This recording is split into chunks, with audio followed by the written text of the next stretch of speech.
अब बात महाराष्ट्र की सियासत की, जहां पर एक बार फिर से तूफान उठता नजर आ रहा है।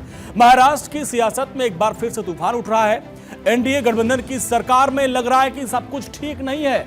खबर यह है कि पूर्व मुख्यमंत्री एकनाथ शिंदे और उनके करीबी नेता बैठक में नहीं पहुंचे और इसको लेकर कई तरह के सवाल हो रहे हैं। दरअसल कैबिनेट की मीटिंग चल रही थी और इससे उन्होंने दूरी बनाई और जिसकी वजह से माना जा रहा है कि उनकी नाराजगी है।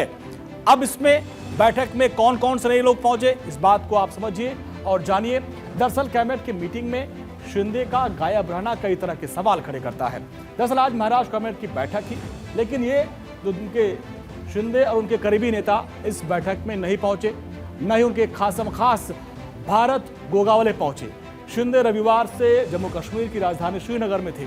इसको लेकर कई तरह के सवाल उठ रहे हैं। उन्हें इस मीटिंग के लिए मुंबई लौटना था, लेकिन वो नहीं लौटे और उनके जो करीबी गोगा वाले थे वो भी नहीं पहुंचे। शिंदे खेमे में सब कुछ ठीक नहीं है, इसके बाद से ऐसे कयास लगाए जा रहे हैं और खासकर एनडीए ग्रुप में भी इस तरह से अब सवाल उठने लगे, क्या इस सरकार में, इस गठबंधन में सब कुछ ठीक नहीं है क्या? तो इसको लेकर चर्चा हो रही है कि भाई डिप्टी सीएम एकनाथ शिंदे इस बैठक में क्यों नहीं पहुंचे। अगर वो बाहर थे तो उनके जो खास थे भारत गोगा वाले वो क्यों नहीं पहुंचे। दरअसल शिंदे रविवार से ही जम्मू कश्मीर में है, श्रीनगर में है और उनको वापस आना था, लेकिन वो नहीं आए। अब ऐसे में कई तरह के सवाल है। अब नाराजगी की वजह क्या है ये भी आप जान लीजिए। दरअसल नाराजगी क्या है, मूल मुद्दा रायगढ़ जिले को लेकर है, ये जो अभी तक सामने आ रही है। शिवसेना चाहती है कि उनके नेता को रायगढ़ का प्रभारी बनाया जाए। अब गोगा वाले को रायगढ़ का प्रभारी मंत्री बनाया जाए, ये शिंदे गुट की मांग है, क्योंकि इस जिले में उनकी पार्टी का अच्छा खासा प्रभाव है, इसलिए चाहते हैं कि इनके नेता को वहां की जिम्मेदारी सौंपी जाए। पहले एनसीपी के अदिति तटकरे का नाम सामने आया था। अब ऐसे में दोनों के बीच दूरियां बढ़ रही हैं। शिवसेना ने इसका जोरदार विरोध किया, जिसके बाद से अदिति का नाम वापस ले लिया गया। ये दबाव, प्रेशर पॉलिटिक्स काम आई यहां पर।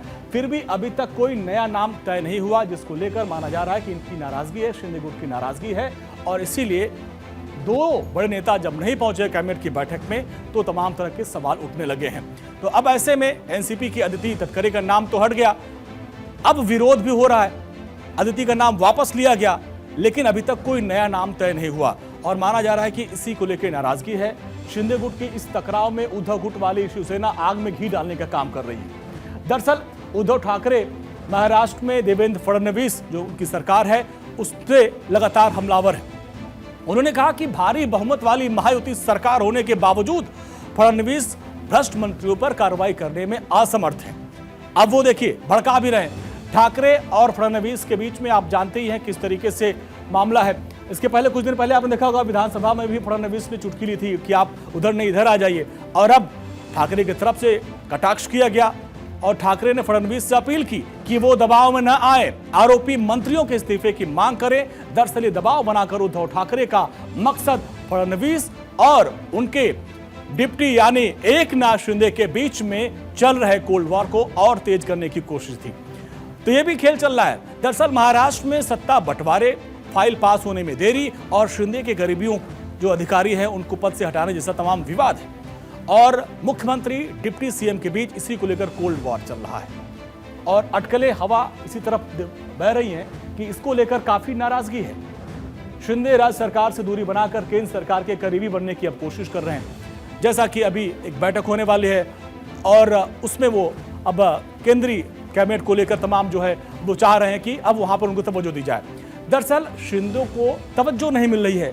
अब ऐसे में शिंदे को लग रहा है कि देवेंद्र फडणवीस की सरकार में उनकी पार्टी को कम तवज्जो मिल रही है, जबकि अजीत पवार जो दूसरे गठबंधन के साथी एनसीपी के उनको ज्यादा महत्व दिया जा रहा है। इसको लेकर कुछ इनके मन में मनाल है। हाल ही में शिंदे दिल्ली यात्रा पर भी आए थे और जहां उन्होंने गृहमंत्री अमित शाह से, प्रधानमंत्री मोदी से मुलाकात की। उन्होंने अपनी नाराजगी को बीजेपी के शीर्ष नेतृत्व तक पहुंचा दिया है। अब इस मामले में क्या सच्चाई है ये तो समय ही बताएगा, लेकिन जिस तरीके से कैबिनेट की बैठक में नहीं गए और ठाकरे इसमें आग में घी डालने का काम कर रहे हैं, अब देखना यह होगा कि क्या सब कुछ ठीक है, सब कुछ पटरी पे आ जाएगा। तो इस तरीके से अब देखना यह होगा कि मुख्यमंत्री और उप मुख्यमंत्री के बीच जो मतभेद चल रहा है उसको कैसे सुलटाया जाएगा। क्या केंद्रीय नेतृत्व से शिंदे की जो बात हुई है उससे कुछ बात बनेगी? क्या है इस मामले की सच्चाई? तमाम अटकलें अभी लग रही हैं। एकनाथ शिंदे खुद को और अपने मंत्रियों को नजरअंदाज किए जाने से काफी नाराज हैं। भले ही उनके पास विकल्पों की कमी नहीं है, ऐसे में साथ छोड़ना उनके लिए मुनासिब नहीं है, लेकिन अंदर खाने नाराजगी उनकी बरकरार है। अब आने वाले दिनों में ये नाराजगी दूर होती है या नहीं होती है, ये देखने वाली बात होती है।